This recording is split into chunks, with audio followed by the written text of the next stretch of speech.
Bueno, jóvenes, muy buenas noches, reciban un saludo muy especial. Damos inicio a nuestro encuentro de todos los martes, al módulo de ética. Espero que se encuentren muy bien, espero que estén disfrutando de la comodidad de la casa, de esta cuarentena, pues que nos ha tocado, que se ha ido más larga de lo que pensamos, pero parece que todo va bien. Y lo más importante, pues, venir a nuestro punto de encuentro todos los martes, donde sencillamente a través del módulo de ética reflexionamos un poquito a ese diario vivir y en especial a nuestros valores éticos y a esa moralidad que tanto a la sociedad le preocupa. Hoy traemos un tema muy, pero muy interesante que tiene que ver con los códigos éticos tanto de las empresas como el código ético de cada una de las profesiones, en especial a la profesión que ustedes están en este momento realizando sus estudios profesionales, como es la contaduría pública. Al final del documento les voy a compartir el documento que está subido en la plataforma y que cada uno de ustedes puede bajar sobre el código ético del contador. Son casi 200, 300 hojitas que dice ese código ético del contador, porque ustedes tienen una responsabilidad muy grande a nivel profesional y entonces lo van a poder como discernir y de pronto estudiar y reflexionar un poquito más despacio. Pero hoy sí, entonces tengo que hablar de los códigos éticos puntualmente. Solamente hay 3 estudiantes. Yo sé que Sandra Restrepo ha tenido dificultades. Me falta solamente un trabajito tuyo. En cambio, Alzate y Tobón, que son los que me han de pronto han venido, no me han presentado ningún trabajo. Entonces estoy esperando de que ellos los envíen. No han llegado. Si de pronto alguno es compañero de ellos, pues para que le diga, porque tengo que pasar las segundas notas. Hoy al final de nuestro encuentro tutorial, vamos a realizar el segundo parcial. Es una sola preguntita, pero una pregunta muy sencilla y que tiene que ver con la clase pasada. Entonces, vamos a estar muy atentos. Entonces, les voy a compartir las diapositivas que vamos a ver para el día de hoy, que tienen que ver con el tema de los códigos éticos y vamos a trabajar sobre ellos. Entonces, ya se las envié, ya se las compartí. Alguien que me diga si ya les llegó, si alguien ya les llegó para yo Ya se ve, comenzar. profe. Bueno, entonces vamos a hablar de los códigos éticos. Eh, Fundamental hablar de los códigos éticos, ya hemos hablado en todos los encuentros tutoriales de la importancia que tiene la ética a nivel personal, hemos hecho unas reflexiones, hablamos de quién soy yo, hablamos de uno mismo, hablamos de mis propósitos de vida, hablamos de la importancia de ser coherentes y el documental que ya algunos también muy juiciosos me empezaron a enviar las reflexiones sobre lo que dice el padre Linero en relación a los juegos éticos ya en la vida profesional. Entonces, hoy sí los voy a tocar porque este era un tema que debimos de haber tocado antes, pero lo dejamos para el final por lo que había la necesidad de compartir el código ético del contador. ¿Qué son los códigos éticos? Entonces dicen, todas las profesiones que han alcanzado un nivel de organización tienen su ética específica. Cuando es específica es puntual. Hay una normatividad y esa normatividad es puntual. Eh, los códigos éticos comprenden un conjunto de normas de comportamiento que se sintetizan en un código de ética profesional, el cual se caracteriza ¿por qué? Por su obligatoriedad moral. O sea, o se hace o se hace, o se cumple o se cumple. Por ejemplo, en el caso de los contadores públicos está la Junta Central de Contaduría Pública, donde de acuerdo a las quejas que presenta la DIAN sanciona emiten esa sanción y se la envían a la Junta para que la Junta tome determinaciones finalmente, donde se habla de la pérdida total de la tarjeta profesional o donde habla de una sanción temporal en su ejercicio de contador público. Igual pasa con el Consejo de Judicatura, lo que tiene que ver con los abogados. Cuando un abogado por X o Y motivo comete una sanción al código ético, pues su hoja de vida o es enviada o es llevada, porque allí en el Consejo de Judicatura, que es donde entregan la tarjeta profesional, se encargan de la sanción. Uno cuando, mi hijo que es abogado, cuando uno va a los juzgados, he ido a hacer vueltas, siempre aparecen unos listados, donde en los listados dicen abogados suspendidos de su ejercicio. Y ahí, así como hay abogados suspendidos por 1, 2, 3, 4 meses, hay unos que hablan de la cancelación definitiva de su tarjeta profesional. Igual con José Gabriel Obando, que es el presidente de la Junta Central de Contadores de Risaralda, hablamos mucho de eso también, porque en Risaralda hay varios contadores públicos donde después de haber estudiado 5 años, de haberse, como dice, quemado las pestañas para prepararse como contador público, finalmente también ha sido sancionado con la pérdida de su tarjeta profesional. Igual pasa con los médicos también tienen un consejo y tienen un código ético. Igualmente ellos hacen un juramento, que es el juramento hipocrático, donde van a cumplir con su mandato de ser médicos y tienen que ejercerlo bajo un término muy bonito que hoy se llama la bioética, que es el valor por la vida, el amor y el valor por sus pacientes. El código ético es también una declaración formal de los principios y valores de una organización o un colectivo profesional y las reglas éticas que los profesionales deben cumplir. Entonces, por allá hablaban de una obligatoriedad moral y ahora dicen que también son unas reglas éticas que los profesionales deben cumplir. O sea, cuando ya se vuelven reglamentos, decretos o como ya controlado y vigilado por Consejo de Judicatura o por Consejo Nacional de Contaduría Pública, entonces ya es de obligatorio cumplimiento. Los códigos deontológicos, la deontología es la que estudia todas las normas y principios, comprenden normas, principios y valores morales. O sea, es el todo, es lo que cada uno vive y lo que cada ser humano enfrenta. Permítame un momentico, yo le doy paso aquí a un estudiante que acaba de llegar. Vamos a ver quién es ese estudiante. Juan Carlos Alzate.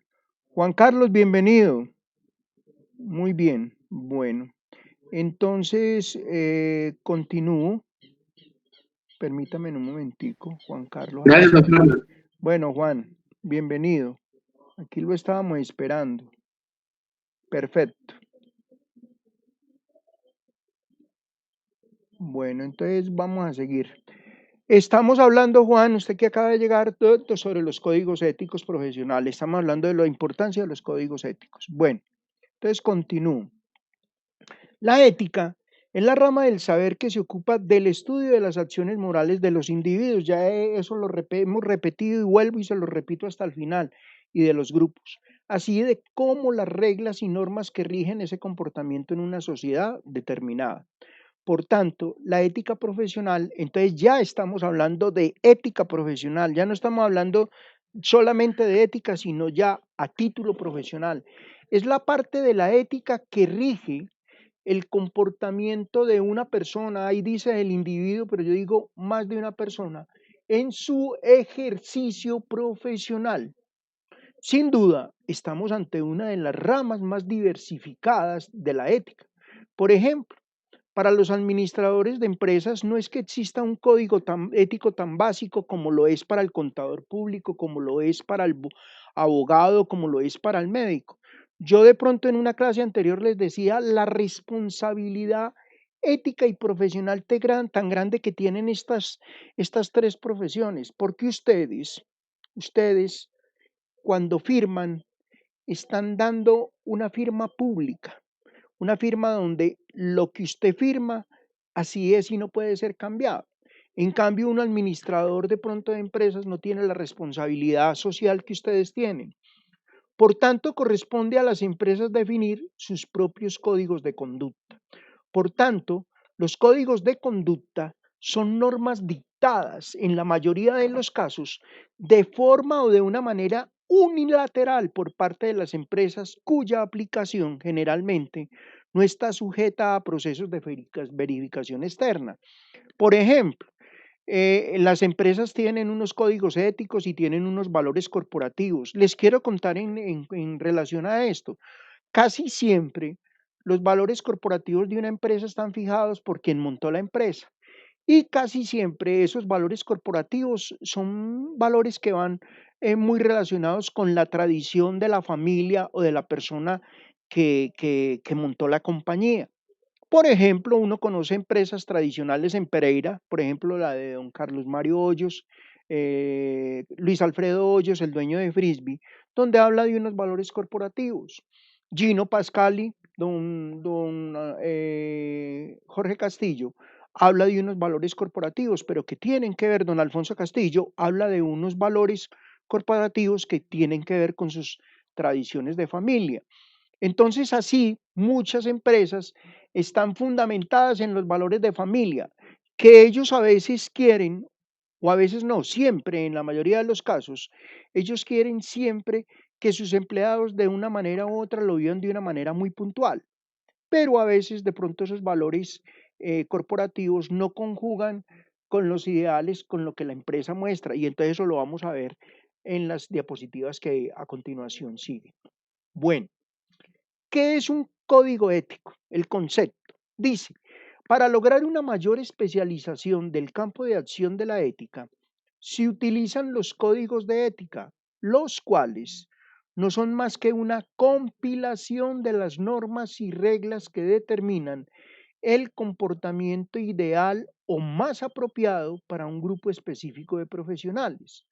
Las reglas de este código pueden estar escritas, como en los casos de la medicina, del derecho o la contaduría, o ser muy implícitas.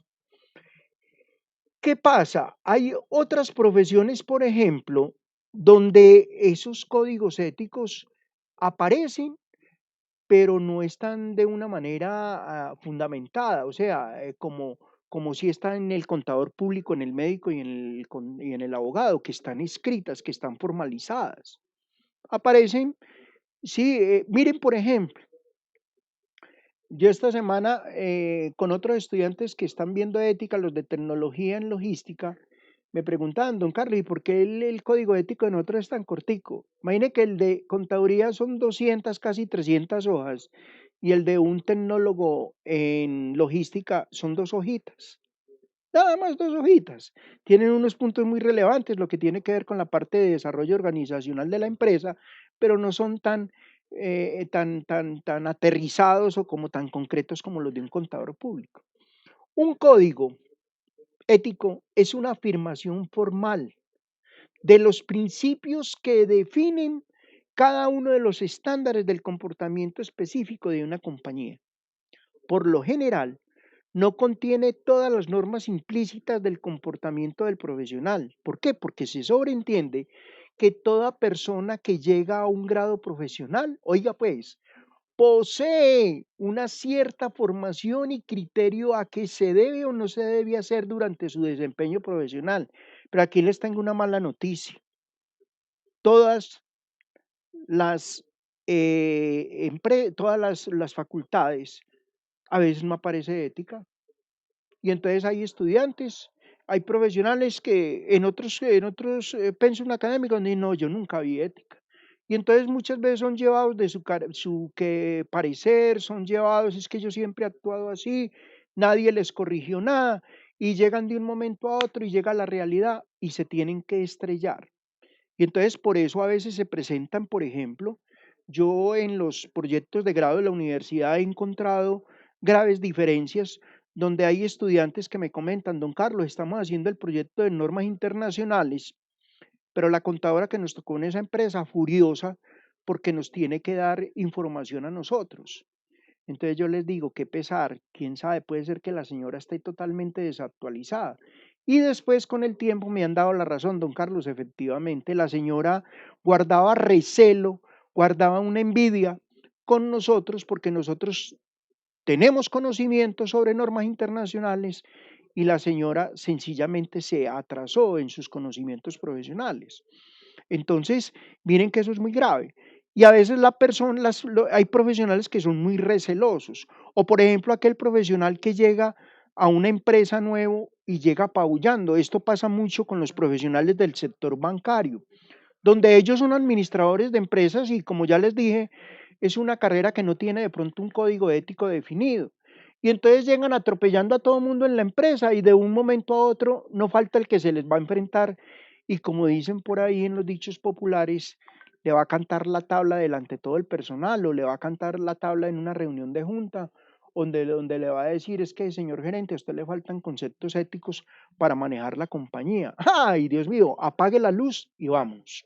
Bueno, entonces ahora sí, ¿qué es un código ético?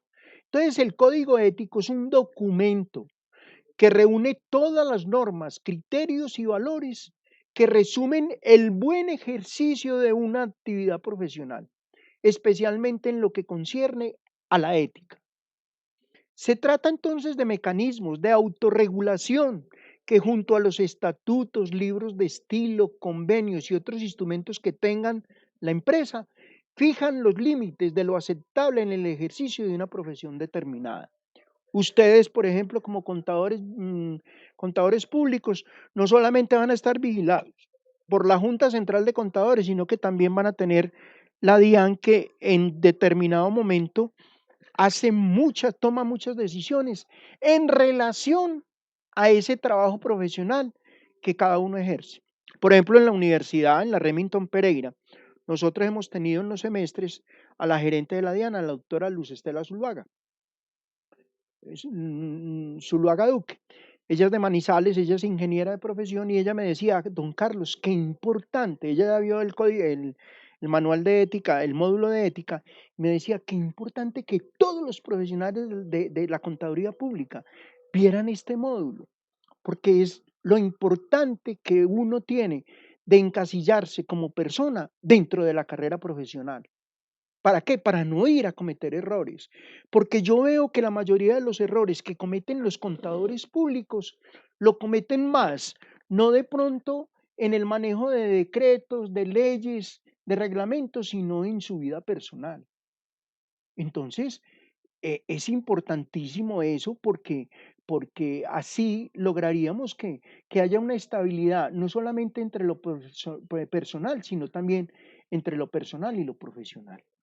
Existen numerosos códigos de ética de cumplimiento obligatorio para todos los que estén formalmente reconocidos como profesionales en un área de gestión.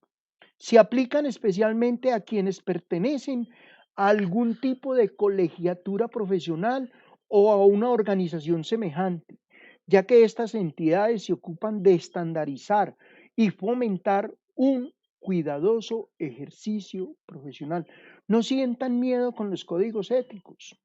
De pronto se vuelve como una piedrita en el zapato. Es como la Constitución Nacional o el reglamento de policía. Usted tiene que cumplirlo y la gente siente miedo al cumplirlo. Uno sabe que tiene que estar sobre la ley.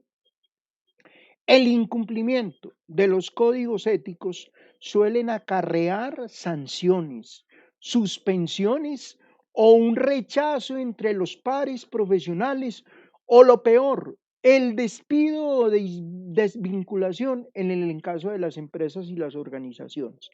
A nivel profesional, ¿qué pasa? Que le cancelen la tarjeta profesional de manera temporal o de manera definitiva. Y en parte de empresa en una organización, que uno pierda el trabajo y que deje de ser más el contador público de la compañía, o el abogado de la compañía, o el médico de la EPS, sencillamente por haber incumplido a ese mismo código ético. Bueno, no es fácil establecer el concepto de lo que no es o no es ético. Claro, en efecto, la ética muchas veces va más allá de las leyes vigentes. Hay cosas que se salen de la mano. Hay cosas que, por ejemplo, hay empresas que, por ejemplo, llevan a los departamentos de formación humana, problemáticas que a veces se viven con los empleados o con los profesionales que trabajan con ellos. Y entonces a mí me ha tocado en varias empresas donde dicen, venga, pero él tiene un código ético de su profesión. Sí, pero es que en este momento estamos dentro de la empresa y hay que aplicar una sanción correctiva dentro de la empresa, porque él hasta ahora venía bien, pero cometió esta falta grave. Entonces, muchas veces no se despide, pero sí se sanciona de manera ejemplar. A veces, por ejemplo, hablando con José Gabriel Obando, el presidente de la Junta Central de Contadores de Risaralda, decía que a veces habían sanciones que aplicaban las empresas, pero que ellos no conocían porque habían sido de manera, por ejemplo, de manera extemporánea o muchas veces de manera particular en la empresa y no eran de conocimiento de la Junta Central de Contadores. Pero entonces miren ustedes que por eso quería tocar este punto. La ética va muchas veces más allá de esas leyes vigentes. Es decir, que ciertas actividades que pueden ser consideradas legales pero no por ello éticas. Por ejemplo, a ustedes les va a pasar, ya voy a hablar de eso. El trabajo infantil puede ser legal en alguna parte del mundo. Yo deseo que no, pero sin duda esta práctica es mala para la sociedad. ¿Cómo vamos a... Un niño cuando está en proceso de formación está en proceso de formación, no trabajando. Pero resulta que hay muchos adultos que se aprovechan de las circunstancias de vulnerabilidad y entonces colocan los niños a trabajar. Y resulta que esto bienestar para el Instituto Colombiano de Bienestar Familiar es un delito, está mal fundamentado. Por tanto, el hecho de actuar conforme a la ley y los reglamentos establecidos es solo una parte del comportamiento ético. Por eso la ética va más allá. Eh, eh, la subjetividad de la ética, su variación de una sociedad a otra. Cada sociedad o grupo juzga de manera distinta las diferentes actividades y procesos en función de qué? De los valores culturales, de los intereses particulares, de las circunstancias específicas, la influencia del medio o lo que suele dar a diversas polémicas acerca de lo que no es o no es ético. Les cuento. Por ejemplo, el doctor Mauricio Vega es un egresado del Calazán y en varias oportunidades yo hablaba de él cuando estaba de director de la Cámara de Comercio de Pereira y me decía, venga Carlos, ¿cómo es de extraño? Eh, por ejemplo, la gente tan olímpica, a veces cogen un contador público, vienen y montan una empresa y entonces le preguntan a la Cámara de Comercio de Pereira, recomiéndame un contador público. Entonces uno lo recomienda. Y a los días uno le pregunta, venga, ¿cómo le fue con el contador público que recomendó la Cámara de Comercio? No, es que no me sirvió, pero ¿cómo que no le sirvió si ese contador público es de muy renombre y es bueno? Y resulta que después hablaban con el contador y decía, pues, ¿qué le iba a servir al señor si el señor de entrada me dice, no, es que yo comencé esta empresa con muy poco capital y yo necesito que usted, no se puede llevar dos contabilidades. No, señor, qué pena, pero es que ya no, eso ya no pasa. O sea, hay que llevar una contabilidad. Hoy en día toda la parte contable está en línea con la DIAN y además se está manejando la factura electrónica. O sea, la DIAN conoce de primera mano qué es lo que usted factura o no factura. Ah, pero es que yo necesito, y, a ver, yo como le hiciera entender, sí señor, yo sé qué es lo que usted entiende, necesita. A usted le falta cultura del pago de impuestos y usted necesita quien le haga un torcido, pero lastimosamente por mis conceptos éticos yo no puedo hacer eso. Entonces me decía Mauricio, la gente en Colombia es muy difícil y yo le decía a Mauricio, no solamente en Colombia, en muchos lugares del mundo la gente siempre se la juega. Resulta que uno a nivel profesional tiene que tener siempre una línea de comportamiento, que a uno lo hagan ser no solamente un excelente profesional, sino un profesional que está de acuerdo a la legalidad de su profesión. Bueno, por ejemplo, una empresa puede considerar, aquí viene un ejercicio, un ejemplo, que no es faltar a la ética deslocalizar la producción a países con menos al nivel salarial. Por ejemplo, lo que están haciendo muchos empresarios colombianos, Toto, don Arturo Calle, muchas empresas están mandando a hacer su producción a Medio Oriente. Y entonces ya pueden ver ustedes producción, por ejemplo, como la de don Arturo Calle, que ellos, claro, tienen una o dos plantas acá, donde le siguen ayudando a un número de personas colombianas, pero mucha producción viene del Medio Oriente, donde realizar una prenda baja considerablemente los costos. ¿Por qué? Porque el nivel salarial de muchos países de Medio Oriente, estoy hablando de Malasia, Singapur, Hong Kong, es mucho más baja. En un módulo que tengo que se llama seminarios, seminario de problemas del hombre y la sociedad contemporánea, estamos viendo ese caso donde el salario mínimo de una persona en Medio Oriente diariamente vive con $1. Yo les hago esa pregunta, ¿ustedes lograrían vivir con $1? Con 3.000 o cuatro, pongámoslo a 4.000 pesos. Es casi que imposible.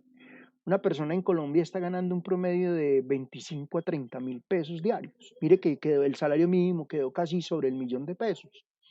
Entonces, eso se presta para decir que este juego de que están haciendo los empresarios es un juego de doble moral, donde ellos no es por de pronto por factores éticos. Ellos dicen, no, es que buscamos costos, pero finalmente eso se convierte en toda una polémica porque dice que el empresario colombiano está faltando a la ética. Cierto es que benefician entonces. ¿Con qué se beneficia? ¿A quién beneficia esa actitud de los empresarios? A los accionistas de la empresa, porque son quienes perciben mayores beneficios económicos. A los distribuidores que tienen precios más competitivos, claro, la prenda se puede vender más barata, pero les cuento un problema, la calidad es mucho más mala. No hay calidad, la calidad no es tan buena. ¿Se acuerdan cuando llegó Falabella a Colombia? Tenía unos productos de muy buena calidad, ahora uno compra un blue jean o compra una camisa en Falabella y uno sabe que es para 4 puestas, porque no le dura más.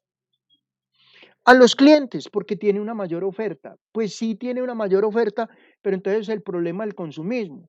Nos toca estar comprando prendas con ya por ejemplo uno compra unos zapatos que anteriormente le duraban 2 años, ahora a los 6 meses usted ya tiene unas garras. Usted compra una camisa y a los 3 o 4 puestas ya la camisa se destiñó. Los jeans, la misma situación. Entonces, pues puede que tengamos sí esa mejor oferta, pero resulta que la demanda entonces, allí tenemos problemas con ese tipo de demanda porque entonces uno no tiene la capacidad de compra para estar a toda hora en el año comprando 3, 4, 5, 6, 7, 8, 10 pares de zapatos y comprando ropa de manera más continua y a sus empleados porque tienen mayor estabilidad laboral. ¿Quiénes son los que mayor estabilidad laboral tienen? Pues los vendedores, las personas que comercializan el producto. Las operarias no, porque yo conocí las plantas de Arturo Calle hace 4 o 5 años, tenían turnos de 6 a 2, 2:10 y 10 a 6 de la mañana. Ahora ya esos turnos no existen. Ya en 3 turnos no existen y las fábricas no son tantas. Ellos tenían ahí en el sector de la popa, creo que tenían como 4 o 5 factorías. Ahora creo que tienen una y si no tienen una, tienen dos, pero no tienen más. Entonces, pero quizás sindicatos o algunas asociaciones del país de origen no piensen lo mismo y acuden a esta empresa de ser no ética. ¿Por qué? Porque genera paro en el país de origen y porque genera o promueve directa o indirectamente la explotación en países del segundo o tercer mundo al pagar menos que el país de origen. O sea, ellos prefieren pagar allá y no pagar aquí. Entonces, miren, eso se juega para un juego de código ético. Las cuestiones que tienen que ver con la ética a menudo son ambiguas. Hay y habrá situaciones en las que algunos podrían considerar que las actividades son inapropiadas o carentes de ética, en tanto que otros lo consideran aceptables. Ahí el juego ético, hoy en día, lo que yo les decía cuando veíamos el término de moral, o sea, lo que para unos es bueno, para otros es malo, y lo que para los que algunos es malo, para los otros puede ser bueno. Entonces, incluso podría darse el caso de que una misma actividad podría considerarse como ética en un momento dado y no ética en otro momento. Por tanto, es recomendable que las empresas, por eso no le tengan miedo a los códigos éticos, que las empresas tengan códigos de ética con la única finalidad de dar a conocer cuáles son las prácticas que la empresa considera aceptables y aquellas que no, con la finalidad de reducir al mínimo la emisión de juicios ambiguos. Qué tristeza cuando una empresa pierde credibilidad dentro de su clientela, o qué tristeza cuando una empresa tiene problemáticas con sus funcionarios y proyectan una mala imagen de los juegos éticos en su empresa. Eso sería lamentable. Entonces las empresas se cuidan mucho de eso para no ir de pronto a dañar el proceso de comercialización o el mercado. ¿Qué características hay de un código de ética? Los códigos de ética son de tipo normativo, obligatorio y ético. Comprenden un marco de reglas para controlar la conducta de todas las personas que trabajan dentro de una empresa o tienen determinada profesión. Su incumplimiento conduce a sanciones profesionales y a un enorme desprestigio dentro de la comunidad colegiala, pero no necesariamente acarrea sanciones punibles por ley dependiendo del caso. Por ejemplo, a mí me ha tocado, por ejemplo, en algunas empresas que he trabajado, donde miran los antecedentes de las personas. No solamente el antecedente de policía, sino los antecedentes que tiene como profesional. Por ejemplo, ustedes, por ejemplo, los contadores públicos, el Consejo Nacional de Contaduría Pública tiene un derrotero de las sanciones que ha tenido un contador público. Lo ideal es no llegar a tener ninguna, que de pronto puede haber una equivocación o alguna cosa en un mal registro, en una sanción que le impongan a una empresa, pero eso se puede corregir. Por otro lado, en un código de ética suele haber guías para la gestión del trabajo, las comunicaciones. Aquí juega un papel fundamental la comunicación, la toma de decisiones y otros aspectos que comprometen la calidad de vida del profesional. En ocasiones puede consistir en un código de conducta, la vestimenta o la vida dentro de una empresa u organización. Entonces aquí quiero hacer un alto. Muchachos, hay que poner mucho, pero mucho cuidado. Una cosa es su vida profesional, otra cosa es su vida personal. Lo profesional tiene que ir a la altura de su vida personal. A mí me duele mucho y, y me ha tocado ver en diferentes facetas de mi vida personas que son muy profesionales, pero cuando se toman unos tragos o cuando están en una reunión social, descubre uno la otra faceta desconocida que tiene como persona. ¿Y es por qué? Porque realmente no ha fundamentado sus valores éticos, porque tiene falencias en su vida personal. Eso del acoso laboral, eso del acoso sexual, eso de esa problemática que se presenta a veces cuando tenemos jefes inmediatos que son de un temperamento fuerte. Las empresas normalmente exigen que esas personas vayan donde un profesional, ya sea un psicólogo y finalmente un psiquiatra, porque las empresas no se pueden dar el lujo de perder. A mí me han pasado varios ejemplos y se los voy a contar hoy. Voy a mencionarles dos que viví puntualmente. El año pasado me tocó con una cajera de la 14, donde, donde yo veía que yo llegué a pagar unas cositas y le pasé un billete de 50.000 pesos y la cuenta era de 32.000 pesos, me tenía que devolver 18.000 pesos. Y resulta que cuando le pagué, la muchachita empezó a revisar el billete. Yo soy consciente de que toda persona puede llegar y revisar un billete. Lo revisó, le daba vueltas, lo miró a la trasluz, lo metió a una maquinita y finalmente le dijo al muchacho que empaca, este billete está bueno. El muchacho lo cogió y le dijo, uff, está buenísimo, está muy bien hecho, dijo él. Yo pensé que la niña me iba a volver cuando yo veo que la niña prende una lucecita, un timbre ahí en la 14 y llamó a la supervisora. Y le dijo, necesito que me revise este billete. Y apenas la supervisora lo cogió, le dijo, no, ese billete está bueno. La muchachita empezó a devolverme. Cuando me devolvió, yo quise ver la actitud que ella tenía con lo que yo iba a hacer a continuación. Me devolvió un billete de 10, uno de 5, uno de 2.000 y una moneda de 1.000. Y yo cogí el billete de 10 y empecé a mirarlo a la trasluz y le dije, niña, ¿usted me permite? Yo reviso el billete en la luz donde usted revisa los billetes. Y me tiró prácticamente, le dio como rabia. El de 5 también. Y yo por acabarla de indisponer, pero lo hice adrede, le pasé el billete al muchacho que tenía ahí auxiliar y le dije, este billete está bueno. Y me dijo, uff, este billete está bueno. Pero el muchacho me miró la cara y entendió que yo estaba en un juego. La muchacha no lo entendió así. Si ustedes, muchachos, se dieran cuenta cómo se me salió esa niña de la ropa. Señor, ¿usted qué cree que yo la voy a robar? Le dije, no, niña, yo usted no me va a robar, sino que quería ver la misma expresión que usted, que yo sentí cuando usted revisó a ver qué, usted qué sentía. Y me dijo, no, es que yo le dije, yo sé que usted de pronto pudo haber vivido un mal momento en días pasados, pero la situación a veces lo lleva a uno, miren ustedes, ahí en el texto dicen las características del código de ética, la forma también de vestirnos. Tenemos que vestirnos a la altura de las circunstancias como profesionales.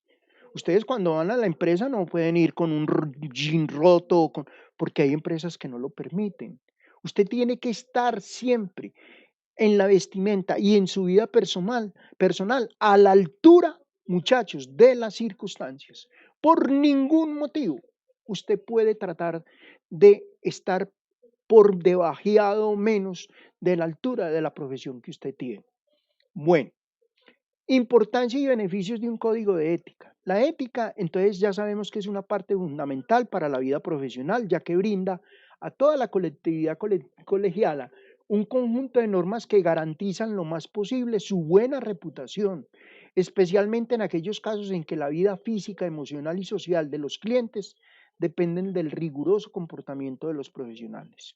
Miren, siempre estamos, yo digo que somos actores de la vida, por eso se dice la obra teatral de la vida, nosotros somos actores y los espectadores son nuestros clientes o las personas que nosotros tenemos que atender. De un buen servicio, ¿qué depende? ¿Yo por qué me preparo para ser un buen profesor y darle los mejores conceptos a ustedes? Porque ustedes son mis estudiantes, ustedes son mis clientes, ustedes son los que me dicen si fue bueno o no fue bueno el módulo. Entonces yo tengo que preparar lo mejor de lo mejor para que ustedes vivan intensamente todos los conceptos que yo he entregado a lo largo y ancho del transcurso del módulo. En consecuencia, esos códigos éticos brindan al público una serie de lineamientos esperables de un buen profesional. Así que quien recurre al profesional puede saber cuando alguno no está cumpliendo con sus obligaciones y puede formalizar una denuncia o simplemente cambiar de profesional.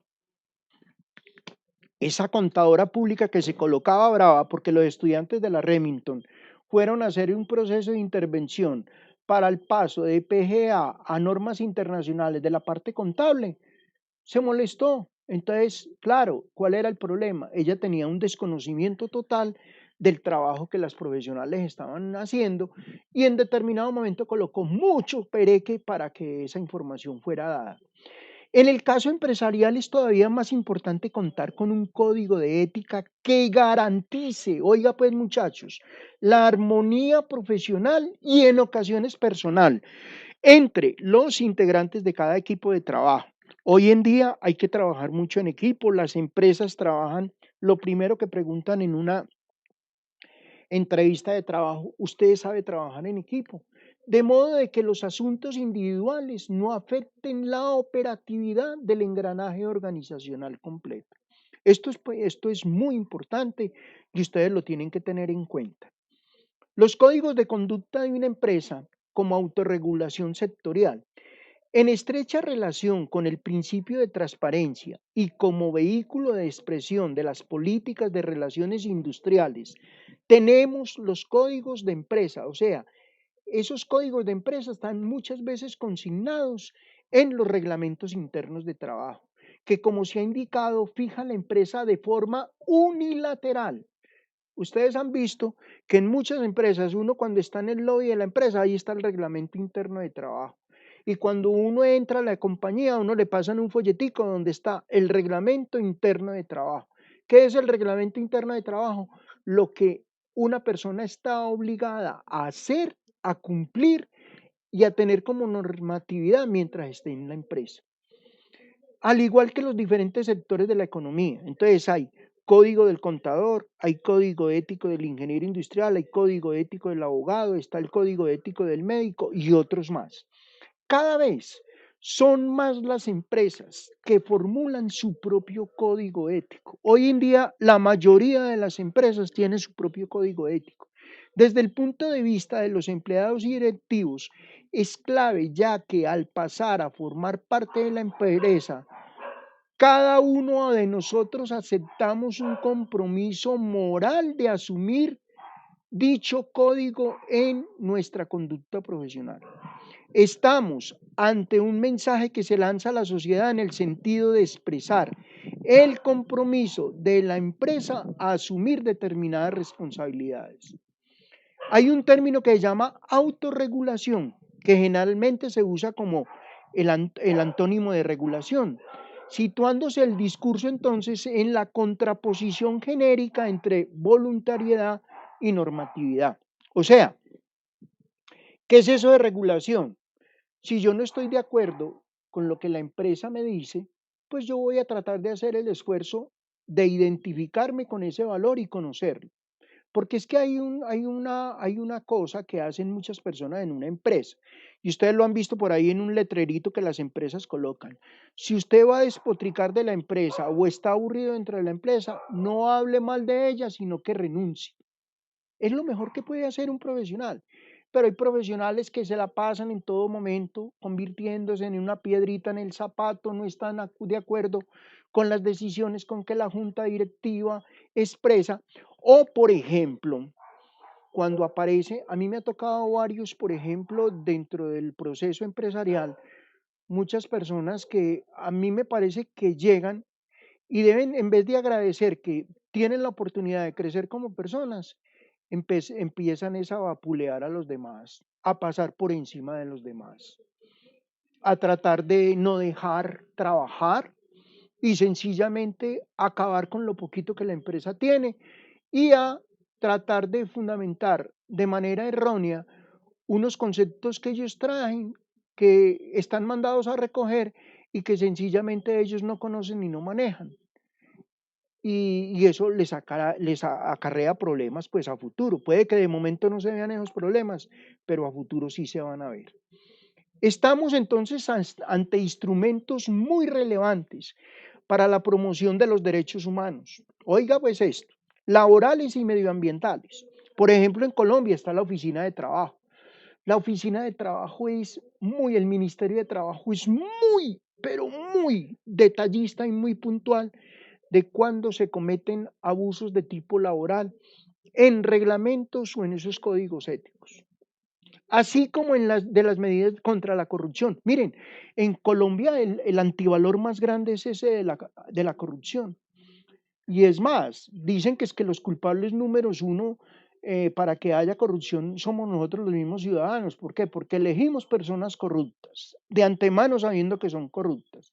Y además de eso, participamos en procesos de corrupción.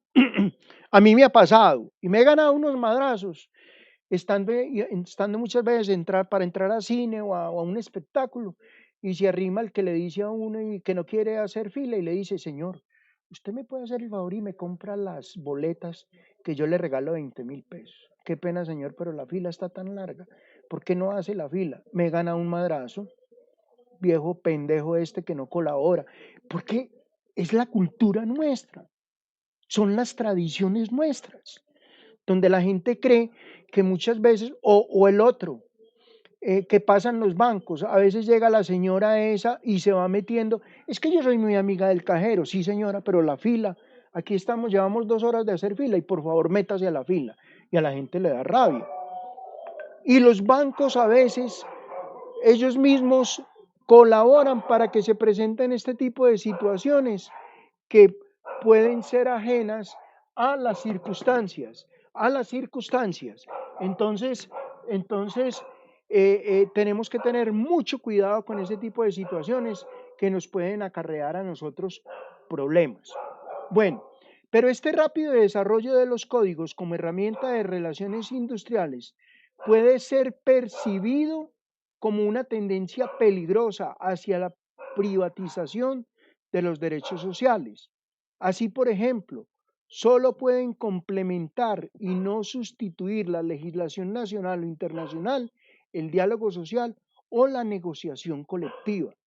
Miren, los códigos éticos están hechos, creados y formados ¿para qué? Para ayudar en parte al buen funcionamiento de la empresa, pero también pueden ser complementados.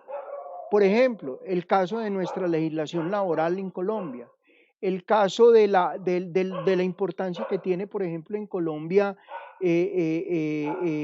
los mismos reglamentos, no solamente de trabajo, sino otro tipo, la Constitución Nacional, un diálogo nacional cuando invitan a que nos sentemos a una mesa de negociación colectiva, como lo que pasa continuamente en el sector educativo. Entonces, la clave en sí está en este mecanismo, si es suficiente o no para corregir los defectos de mercado y la economía global. Sin duda, las empresas que importan productos de países con escasa protección de los derechos humanos tenderán a adoptar códigos para evitar las críticas, especialmente si sus ventas dependen en buena medida de la imagen de marca y de buena voluntad del consumidor. Miren, esos códigos éticos también tienen, cuando una empresa ofrece calidad, tiene que en su producto demostrar de que son productos de calidad. Hay empresas que ofrecen servicio, tienen que demostrar que dentro de sus códigos éticos está el servicio, que dentro de, por ejemplo, algo que ofrece en el sector bancario, tenemos transparencia en todas nuestras transacciones comerciales. Tiene que demostrar que hay transparencia comercial, porque si algún cliente, alguno de nosotros, encuentra que dentro de esos códigos éticos se vulneran los derechos de nosotros como ciudadanos, entonces va a pasar eso, que la imagen de marca y la buena voluntad del consumidor se pierda. Entonces la gente empieza a decir, no, yo en ese banco no ahorro, no, yo en esa empresa no invierto. ¿Por qué? Porque sencillamente han demostrado a través de sus comportamientos éticos que no son de confiar. Bueno, y el tercer punto, eso de la demanda de la sociedad. Hoy en día la sociedad del primer mundo, o sea, de los países industrializados, demanda que existan unos estándares de comportamiento que estén superditados a códigos, que se comprometan, cuyos compromisos sean de alguna manera palpables y medibles. Entonces ahí es donde reside justamente el principal desafío que plantean muchos instrumentos de asegurar una aplicación, una verificación y controles eficaces. Una forma de facilitarlo, por ejemplo, es la adhesión de las empresas a los códigos de conducta definidos por todas las organizaciones internacionales. Por ejemplo, hoy en día, lo que son los famosos sistemas o códigos de calidad de las empresas. Dentro de los códigos de calidad de una empresa van los códigos éticos. Entonces veamos sus palabras. La comisión considera necesario que los códigos de conducta, entonces, tengan como normas mínimas comunes de referencia los convenios fundamentales de la Organización Internacional del Trabajo, o sea, de la OIT, y las directrices para las empresas multinacionales. Miren, yo conozco en Colombia Nestlé, Koala, muchas multinacionales, por ejemplo, Frisbee, que no es una multinacional, pero a nivel Colombia tiene muchas donde son muy exigentes con esos códigos de conducta. Igualmente que se incluyan mecanismos adecuados de evaluación y control de su aplicación, así como un sistema de evaluación de la conformidad, o sea, un sistema de evaluación que se pueda evaluar de manera permanente esos códigos éticos, que impliquen también en su elaboración, aplicación y control a los interlocutores sociales y otras partes interesadas, inclusive de los países en desarrollo. Miren, ¿qué pasa? ¿Esto qué quiere decir? ¿Qué pasa con los buzones de sugerencia? Los buzones de sugerencia a veces que están ahí puestos y uno dice, ¿sí será que si yo incluyo ahí una sugerencia de lo que me pasó con el médico, lo que me pasó con el personal auxiliar, lo que me pasó con el cajero, las empresas sí lo tienen en cuenta? Pues les tengo una buena noticia. Todas las empresas tienen en cuenta esos buzones de sugerencia porque normalmente están relacionados con el juego de la conducta ética de una persona en relación a su trabajo. Y eso juega un papel fundamental para el buen funcionamiento de una compañía. Porque las empresas, aunque ustedes no lo crean, se preocupan mucho de del que dirán. Y además de eso, la sociedad demanda de que a través de esos códigos éticos se divulguen las experiencias y prácticas correctas que tienen cada una de las compañías. Entonces no crean que eso es así por así, de que los códigos éticos existen, otra traba más, no, otra dificultad más para mi profesión, no. Es que hoy en día lo más difícil, muchachos, es entender al ser humano. Y a veces me van a perdonar lo que voy a decir, pero hay personas que creen que porque ya tienen una carrera profesional, entonces pueden hacer lo que les da la gana. No, uno también tiene que cumplir con una normatividad, uno tiene que cumplir con unos... Miren lo que ha pasado en esta pandemia, cómo nos ha costado de trabajo cumplir con esa regulación y con todos esos decretos y exigencias que nos ha pedido el gobierno nacional en relación de quedarse en casa y no salir a la calle. Hay gente que le ha costado mucho trabajo. Y entonces, ¿qué ha pasado? Se les ha tenido que aplicar el código de policía. Bueno, el valor y la fortaleza de un código dependerá de su credibilidad y transparencia. Y ambas están en función del grado en que los trabajadores, los sindicatos, los mismos socios comerciales y los proveedores, así como los consumidores y otros grupos de interés de la empresa, sean conscientes de que hay una transparencia. Esta se basa en la diseminación y comunicación del código a todos los empleados y a las empresas subsidiarias y contratistas. Normalmente las empresas dan a conocer sus códigos éticos. Hablan, eso también se conoce con otro término, valores corporativos. Hombre, que es que el valor corporativo de mi empresa es el buen servicio, la calidad del producto y un muy buen precio. Vaya una empresa no cumpla con eso y se le cae la estantería. Su credibilidad, esta depende de qué, de su alcance, amplitud y de los mecanismos de refuerzo y evaluación. Pueden usarse diferentes fórmulas para monitorizar y verificar la aplicación efectiva de un código. ¿A través de qué? De equipos internos de cumplimiento, por medio de auditorías. A ustedes les va a tocar ese proceso. A ustedes les va a tocar como futuros contadores públicos hacer auditorías. Y una auditoría cuando se hace tiene que estar lo más aterrizada posible. Usted, solamente por su función de contador público, no puede dejar pasar por alto nada, porque sencillamente la empresa confía en usted, que se estén cumpliendo bien todos los presupuestos, que la facturación sea una facturación a la altura de las circunstancias, que hayan las evidencias de que todo lo que la empresa gasta esté totalmente evidenciado con una factura que la empresa recibe.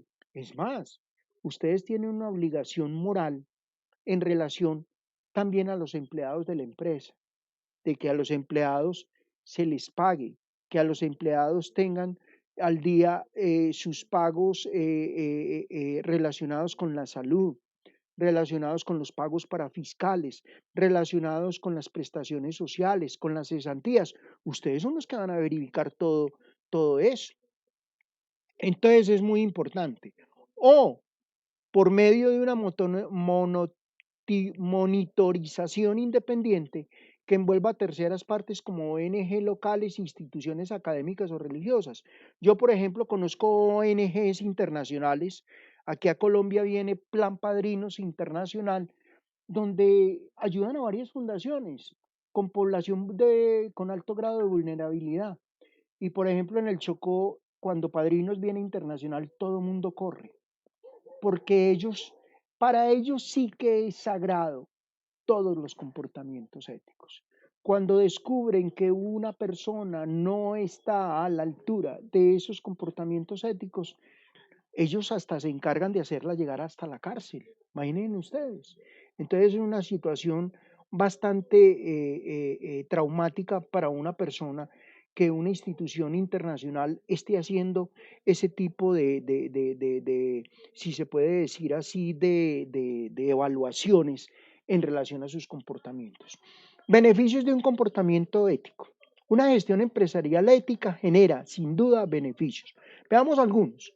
Genera confianza, eso nadie lo niega. Todo negocio se construye sobre relaciones con proveedores, clientes, empleados y otros grupos. Ustedes cuando sean contadores públicos van a tener, si usted trabaja para una empresa, tiene que generar eso, confianza. Si tiene varias contabilidades, tiene que generar confianza. Empleados y otros grupos, los mismos empleados. Si usted tiene una agencia de asesorías contables y tiene 6, 10, 12, 15 auxiliares contables, lo primero que usted tiene que generar es confianza dentro de sus empleados. La fuerza de esas relaciones en su mayor medida, función de la cantidad de confianza que las partes tienen una con otra. En ese sentido, la conducta ética es un factor indispensable para la generación de confianza porque tiene la capacidad de otorgar credibilidad a quienes lo practican. Puede incluso más efectivo y conveniente que muchos controles externos, como la regulación gubernamental. O sea, es más efectivo cuando usted genera confianza. Todo mundo sencillamente a usted se le abren las puertas de todo, de todo. No, esa persona es digna de toda, es un excelente contador, es una persona que tiene mucha credibilidad dentro de la sociedad pereirana. Ese es un abogado que tiene mucha credibilidad dentro de la sociedad. Ese es un médico que tiene mucha credibilidad. Es más, hasta en la persona. Ahora 8 días que vimos la dignidad humana. Hombre, esa es una persona digna de toda mi confianza. Entonces, captación de buenos clientes, proveedores, empleados y distribuidores. Ese es uno de los beneficios del comportamiento ético. El hecho de no engañar a los demás, de cumplir con lo que se ofrece, de transmitir una imagen de profesionalismo o de respetar las leyes y reglamentos vigentes, es como un imán que atrae a personas que suelen comportarse de la misma manera porque se sienten identificados con esas acciones. Habrán contadores que llegará su momento que le van a decir, venga Franci, venga Jonathan, venga Milena, venga, ¿por qué no montamos una empresa? ¿Por qué no trabajamos en conjunto? Es que me gusta su forma, su comportamiento ético de actuar. Entonces, eso es algo maravilloso que le abre a usted las puertas de todo. La protección contra la publicidad negativa. Miren, por ahí hay un dicho que ningún ser humano es monedita de oro de todo mundo. No va a faltar el que quiera hablar mal de usted sencillamente por envidia, porque le tiene recelos o por lo que sea. Entonces, cuando hablamos de la protección contra la publicidad negativa, es cuando las actividades que son consideradas éticas, es difícil que la publicidad negativa se produzca. Cuando usted está a la altura de las circunstancias, cuando usted tiene que hacer y una actitud ética a la altura de las circunstancias, nadie, así hable mal de usted, va a lograr tener mala publicidad. ¿Por qué? Por tanto, el comportamiento ético protege a la empresa contra la publicidad negativa. Es más, su propia acción profesional va a estar protegida. Hombre, es que a mí me parece que ese señor es mal contador o mal abogado o mal médico. Hombre, yo creo todo lo contrario, a mí me parece que es muy bueno. Entonces, y además de eso viene a un punto final, la satisfacción personal, de saber que estoy haciendo bien las cosas, de saber que estoy a la altura de las circunstancias, de saber que mis conceptos y mi código ético me permite vivir a la altura de lo que exige la sociedad. Entonces ayuda a los empleados a identificar lo que su empresa reconoce como prácticas aceptables de negocios, generando de un lado las mejores decisiones y por otro lado una mayor fidelidad de los trabajadores y colaboradores. Aquí viene el sentido de pertenencia, el amor propio, que desearán seguir trabajando en ella, haciendo su labor de la mejor manera posible. Mire, yo llevo 9 años trabajando en Remington y a mí me han preguntado cantidad de estudiantes de otras universidades, venga, la Remington es buena, ¿usted se siente feliz? Yo me siento feliz trabajando en mi universidad, la siento como mía y conozco con la tenacidad que tienen las personas que representan a Remington en Pereira, que son personas con unos valores éticos inmejorables, con personas que quieren que les brindemos a todos ustedes, nuestros estudiantes, lo mejor de lo mejor. Entonces, yo siento una satisfacción personal, así como ustedes también deben de sentir una satisfacción en relación a todos los conocimientos que se les ha dado. Bueno, ejemplos de código ético. Algunos de los ejemplos de código ético está entonces el Código de Ética de la Función Pública de la Organización de Estados Americanos, OEA, establecido por los departamentos de Derecho Internacional para sentar las bases del ejercicio del poder entre los políticos de sus países miembros. O sea, miren, ahora que han ocurrido todos esos falsos positivos y todo eso que han ido en contra de los derechos humanos, nos están evaluando en la Corte Internacional de la Haya y van a haber sanciones para el país. Y en la Organización de los Estados Americanos también ha sido un poco un llamado de atención para que el Estado colombiano diera respuesta a la cantidad de muerte de líderes sindicales y líderes comunales y líderes representativos de la comunidad. El Código de Ética de la Asociación de Psicólogos de Colombia, en el que los profesionales de este ramo, de este gremio, establecen lo que se considera apropiado y lo que no en el diario ejercicio de la profesión psicológica en la ciudad o en el país. El código de ética, por ejemplo, de un banco, aquí escogía la vivienda, destinado a todos los colaboradores de la organización, así como a sus trabajadores y empleados, y en el que se establecen pautas claras de conducta para resolver problemas y tomar decisiones de la manera que el banco considera apropiada, responsable y conforme a la misión y visión de la empresa. Vaya donde una persona, por ejemplo, que trabaje con una entidad del sector económico del país, reciba una queja, tiembla, porque puede estar en juego el despido de su trabajo.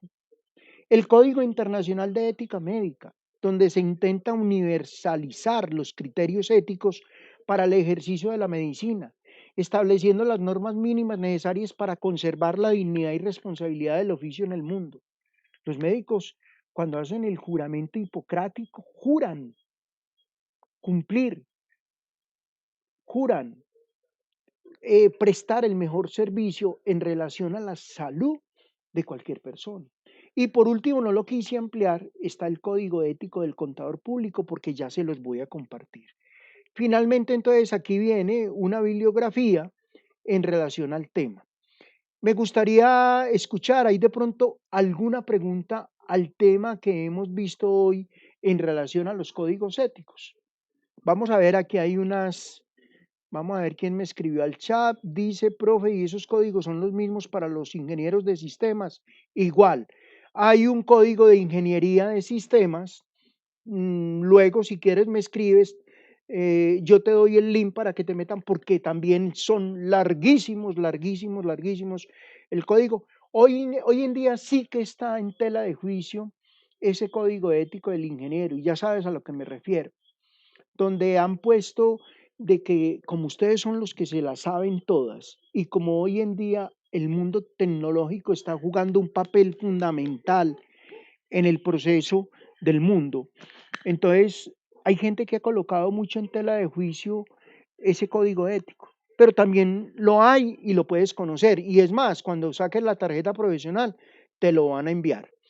Paola Andrea Alzate me dice, buenas noches, profesor, el compañero Juan Carlos Alzate tiene... Ah, bueno, pero yo creo que ya Juan Carlos entró también, él llegó, solamente me faltaba un solo estudiante, pero todo pues muy bien. ¿Hay alguna pregunta entre los 14 estudiantes? ¿Alguien quiere hacer alguna pregunta antes de pasar al código ético, que en este caso del contador público?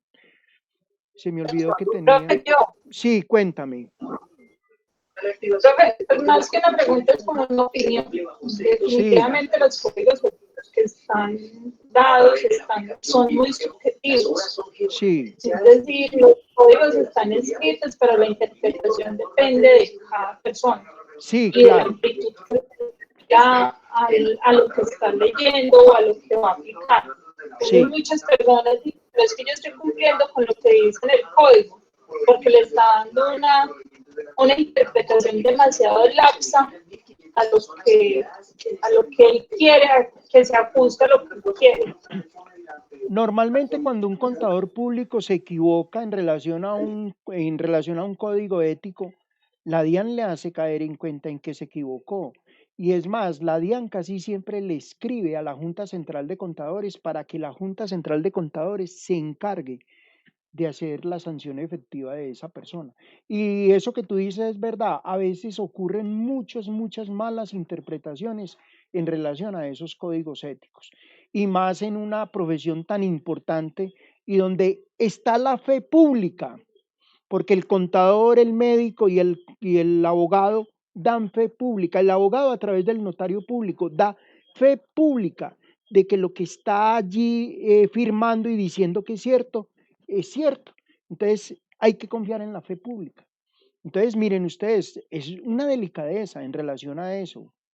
Entonces hay que tener muy en claro eso también, de que hay diferentes, la forma como se interpreta ese código ético. Bueno, muy bien, Paulita. ¿Quién más quiere hacer alguna pregunta? Porque vamos a mirarlo así de manera muy general. Yo lo traje, pero está igual, usted lo puede descargar a través de la plataforma. El estudiante que es de ingeniería me escribe para yo enviarle el link de la plataforma para que baje el código ético del ingeniero de sistemas, y para que pasemos hoy entonces a la evaluación del parcial. Ya son las 7:46, yo creo que sí me va a tocar. Voy a compartírselo de una manera muy rápida, el código ético del contador público. Entonces ya lo voy a compartir, aquí ya lo abrí y se los voy a compartir para que lo miremos. ¿Listo? Bueno, ay Dios mío, aquí no me aparece, permítame un momentico, ya, ahora sí creo que me aparece, sí, bueno, ahí está el código ético, ¿ya lo están viendo? No, profe. Todavía no, No, profe. está cargando. No, profe, solo se ve usted. No se ve y ahí dice, ya está Ahora compartido. sí, ya está cargando, ya se ve. Bueno, ahí dice, Consejo de Normas Internacionales de Ética para Contadores. Se llama Código de Ética para Profesionales de la Contabilidad. Este me lo compartió el doctor Jorge Iván Buitrago. Usted sabe que es uno de los tutores de la universidad, que es una persona que está muy y me dijo, doctor Carlos, qué bueno que usted comparta ese. Entonces vámonos al código 100, que es lo primero, para que miren todo lo que maneja. Parte a aplicación general del código: integridad, objetividad, competencia y diligencia profesional, el término de la confidencialidad y el comportamiento profesional.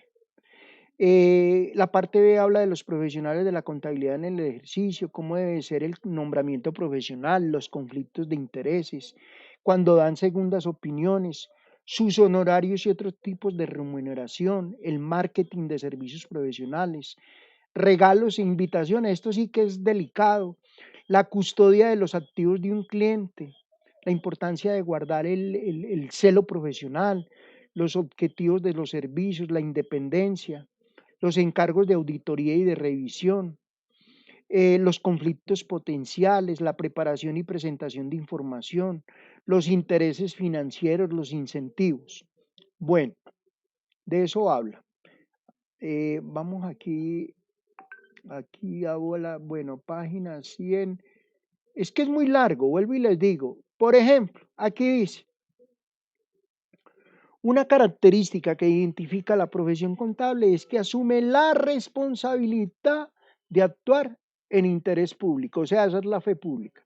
En consecuencia, la responsabilidad de un profesional de la contabilidad no consiste exclusivamente en satisfacer las necesidades de un determinado cliente o de la entidad para la que trabaja.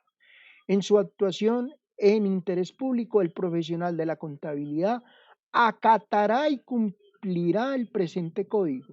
Si las disposiciones legales y reglamentarias prohíben al profesional de la contabilidad el cumplimiento de alguna parte del presente código, cumplirá todas las demás partes del mismo, porque puede ser que la DIAN le obligue a hacer otra cosa, porque ustedes saben que son los que el Ministerio de Hacienda, ustedes son la mano derecha para el Ministerio de Hacienda. El presente código tiene tres partes: La parte A, que establece los principios fundamentales de la ética profesional para los profesionales de la contabilidad y proporciona un marco conceptual en los que se aplicarán con el fin de, primero, identificar las amenazas en relación con el cumplimiento de los principios fundamentales, evaluar la importancia de las amenazas que se han identificado y cuando sea necesario aplicar salvaguardas para eliminar las amenazas o reducirlas a un nivel aceptable. Las salvaguardas son necesarias cuando el profesional de la contabilidad determina que las amenazas superan un nivel del que un tercero, con juicio y bien informado, sopesando todos los hechos y circunstancias específicos conocidos por el profesional de la contabilidad en ese momento, probablemente concluiría que no compromete el cumplimiento de los principios fundamentales. Entonces, mire, aquí vienen, el profesional de la contabilidad cumplirá los siguientes principios fundamentales: la integridad, ser franco, honesto en todas las relaciones profesionales y empresariales. Objetividad, no permitir que prejuicios, conflicto de intereses o influencia indebida de terceros prevalezcan sobre los juicios profesionales y improfesionales. Lo que yo les decía ahora, una normatividad es una normatividad. Es que hay gente que es muy olímpica, venga, y eso no podemos hacer, que no haya factura. Qué pena, señor, pero la factura hay que hacerla. Es una obligación de hoy en día que todo el que esté ejerciendo la actividad comercial tenga que facturar. Competencia o diligencia profesional, mantener el conocimiento. Oiga, esto es muy importante. Mantener el conocimiento y la actitud profesional al nivel necesario para asegurar que el cliente o la entidad para la que trabaja recibe servicios profesionales competentes, basados en los últimos avances de práctica, de la legislación y de las técnicas, y actuar con diligencia y de conformidad con las normas técnicas o profesionales aceptables. Les cuento, muchachos, el médico, el abogado y el contador público son las tres profesiones en el mundo donde tienen que estar todos los días de la mano de la ciencia y de la mano de la ley. A ustedes cuántas veces, miren, hace poco hubo una reforma tributaria y ya están pensando en otra.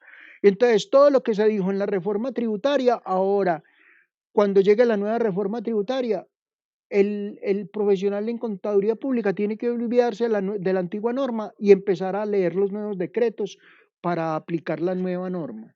Entonces ustedes tienen que leer mucho, tienen que estar a la altura de las circunstancias, tienen que estar a la altura de los conocimientos. Es una carrera que obliga a estar en una continua actualización de conocimientos. Confidencialidad, oiga pues, respetar la confidencialidad de la información obtenida como resultado de las relaciones profesionales y empresariales y en consecuencia no revelar dicha información a terceros sin autorización adecuada y específica, salvo que exista un derecho o un deber legal o profesional que se lo exija a usted la DIAN o que de un juzgado le digan, veas que necesitamos conocer esa empresa, de resto no puede. Y ni hacer uso de la información del provecho propio o de terceros. ¿Y cómo debe ser su comportamiento profesional? Cumplir las disposiciones legales y reglamentarias aplicables y evitar cualquier actuación que pueda desacreditar a la profesión. Entonces, imagínese usted la responsabilidad tan grande que ustedes tienen sobre sus hombros en el ejercicio de, miren, esto es larguísimo, pues yo no las voy a leer todas porque aquí nos quedaríamos 8 días leyéndolas, pero le voy a permitir entonces a cada estudiante, pues ya dentro de 8 días es la última tutoría, para que lo guarde y empiece a estudiarlo y a analizarlo dentro de su proceso del ejercicio como futuro contador público. Listo, muchachos. Entonces, ¿alguna pregunta? No ha habido más preguntas. Entonces nos vamos a ir a el parcial. Y el parcial es muy sencillo, una sola pregunta. Es una sola pregunta. Me deben